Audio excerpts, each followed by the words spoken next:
Hey everyone, and welcome back to the idiom's origin. Ever felt that satisfying moment when you finally finish your work and pack up? That's when you call it a day.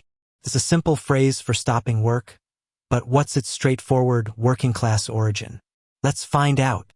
Meaning and origin. First, let's look at the meaning. To call it a day means to stop working on a task or job, often with the intention of resuming it the next day. It's an official declaration that the work period has ended. The origin of this phrase is very literal and industrial. It comes from a time when most labor was tied to the natural cycle of the sun and the beginning and end of a fixed workday. The daylight era, before electricity, most manual labor, like factory work or construction, was dependent on daylight. When the light faded, or the shift was officially over, the worker's day of labor was done. The official declaration.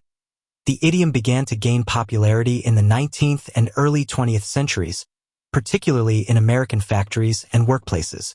The foreman or boss would literally call, announce, or declare that the workday was finished, or that they had done enough for that day. They were making the day a finished thing. This idiom beautifully captures the moment of stopping labor and is a simple, direct reminder that all work must eventually stop for rest. Modern usage and examples. Today, we use to call it a day in many different contexts. My brain is fried after 6 hours of studying. I think I'm going to call it a day. The construction crew called it a day when the rain started getting heavy. We couldn't solve the last equation, so the team decided to call it a day and try again tomorrow. Conclusion. So, the next time you decide you've done enough, remember this direct and ancient idiom. It's a clear phrase that reminds us, know when to stop and rest. That's it for this episode of the idiom's origin. What other rural or simple idioms are you curious about? Let me know in the comments below. If you enjoyed this video, please like and subscribe for more fascinating linguistic journeys.